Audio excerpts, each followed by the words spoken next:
What if the people who cried the loudest at your husband's funeral were the same people who killed him? What if the native doctor who was supposed to speak truth had already been paid to speak lies? And what if an old woman, a grandmother, a mother, a wife of 43 years, was forced to swear on a shrine that could kill her within 7 days if she was lying? And she swore anyway. My name is Lolo Chidinma Okafor. I am 71 years old. I have buried a mother, a father, and 2 children who never saw their 5th birthday. But nothing, I mean nothing, prepared me for the night my husband's family looked me in the eyes and said, "You killed Mazi Okafor. And we will prove it. Sit down, my children. This story is not short and it is not simple, but I will tell you everything, because the truth has been sitting in my chest like a hot stone for too long, and old women do not carry stones to their graves." We lived in Oguta, in Imo State, a beautiful town, the kind where the lake shimmers in the morning like God polished it overnight, and the palm trees stand so tall you think they are holding up the sky. My husband, Motsi Emeka Okafor, was not a poor man, no. He was what our people call Ogaranya, a man of substance. He had 4 plots of land, a block-making factory, a transport business with 11 buses, and a house that people pointed at from the road when they were describing directions. Past the red gate, the big one that belongs to Motsi Okafor, then turn left. That was our home. We had 4 children together, 3 sons and 1 daughter, Obiajili, my last born, the one I carried when I was already 40 and everyone said I was too old. She came out shouting, that one, still shouting till today. And we were happy, not the kind of happy you perform for visitors, the real kind, the quiet kind, the kind where a man brings you garden egg and palm oil without you asking, because after 40 years, he knows your body before your mouth speaks. That was Emeka. He died on a Thursday. A Thursday in October, when the harmattan was just beginning to threaten, and the air had that dry smell that always made him sneeze 3 times in a row. I used to tease him.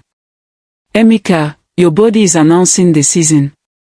He had complained of chest pain for 2 weeks. I begged him, "Let us go to the teaching hospital in Owerri." He said, "Chidinma, I am a man. Men do not rush to hospital for chest pain. Men. Tufiokwa." On that Thursday evening, he ate his oaf onogbu with 2 wraps of fufu. He drank a small cup of palm wine.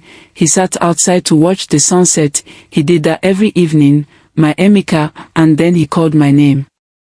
Chidinma. I came out. He was holding his chest, his face. I cannot describe his face. It was the face of a man who suddenly understood something terrible. I screamed. My daughter Obiajili ran out. We called neighbors. We put him in the car. He died before we reached the junction. Cardiac arrest. That is what the doctor said. The death certificate said it. God knows it. But his family said something else entirely.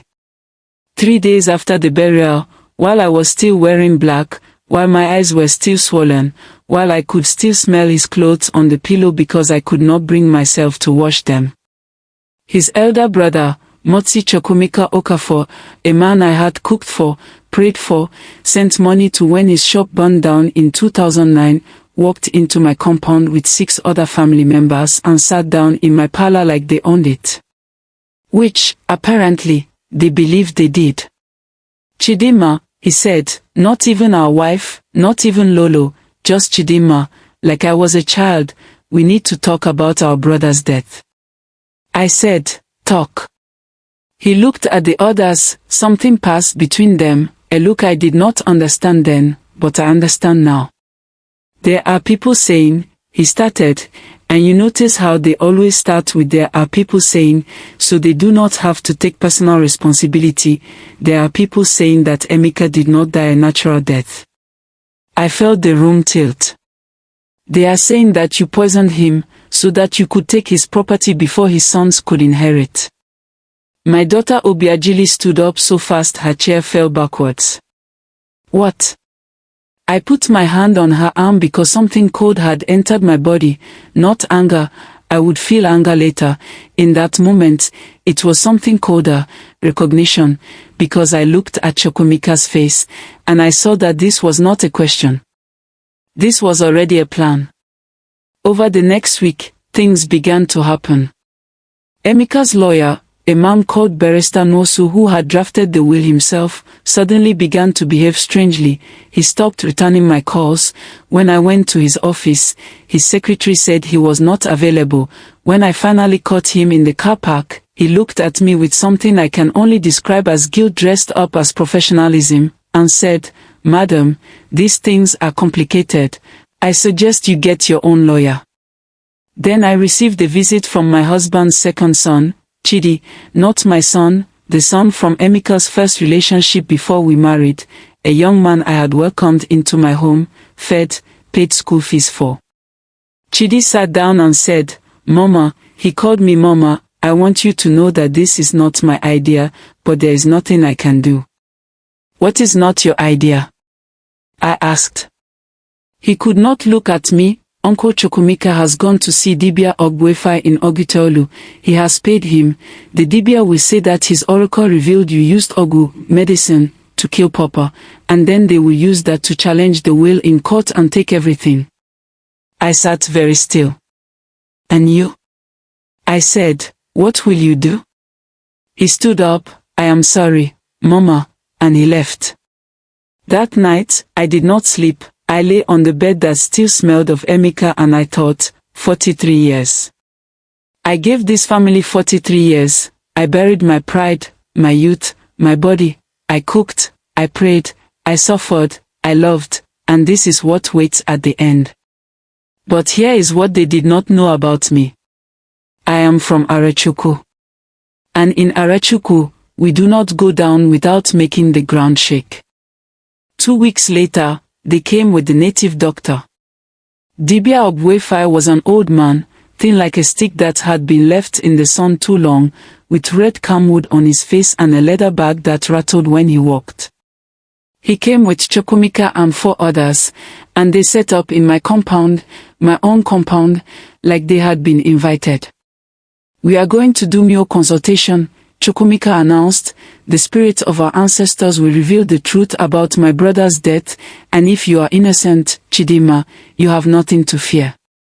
"Nothing to fear," he said that, to my face. The whole village gathered. That is how our people are. I do not blame them. They are curious. They want to know.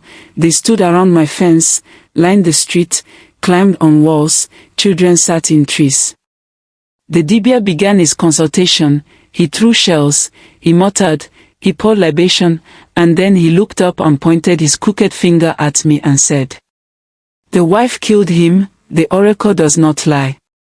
The crowd gasped, my daughter screamed, my son Ikena lunged forward and had to be held back by 3 men. But Chukwemeka was smiling.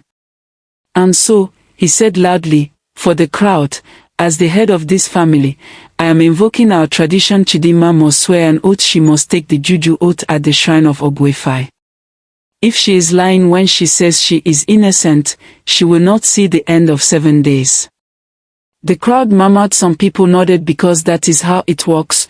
When the family demands an oath, the accused must take it, or silence becomes confession. My children gathered around me. "Mama, don't," Obiajili whispered, "the juju, if the Dibia has manipulated it." If I refuse, I told her quietly, they take everything tonight, the land, the bosses, the factory. Everything your father built. Mama. I straightened my wrapper, I tied my head tie, and I walked to the shrine. I knelt before the pot of Ogbuefi. The Dibia placed his staff in front of me. Chukwemeka stood behind him, arms crossed, certain that he had won.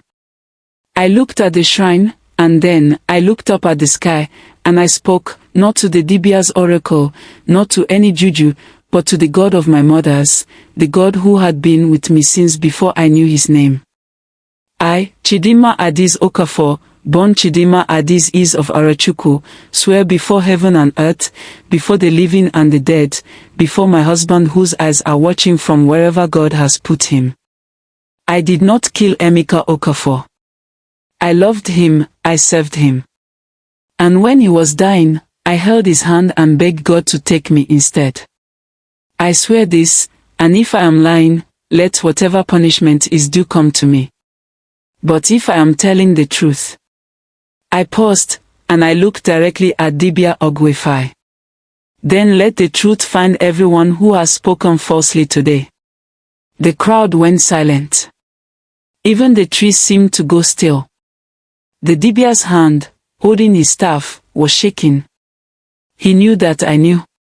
And for one moment, just one, his eyes met mine, and I saw it there, clear as water.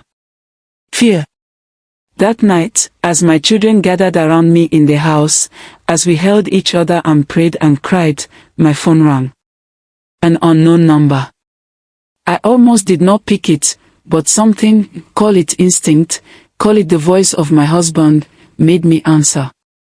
Lolo Okafor, the voice said. It was a woman. She was whispering, "You don't know me. But I know what was done to you today, and I have proof, evidence that Dibia Ogwefai was paid, evidence of who paid him, evidence of something else, something much worse, that you are not yet aware of." I gripped the phone. "Who are you?" I whispered back. "I am the person your husband called 2 days before he died," she said. "He knew something was coming for him, Lolo. He was not just having chest pain, he was afraid, and he left something hidden, something that would change everything." My heart stopped. What did he leave? But the line was already dead. Who was that woman? What did Emeka know? And what did he hide before he died?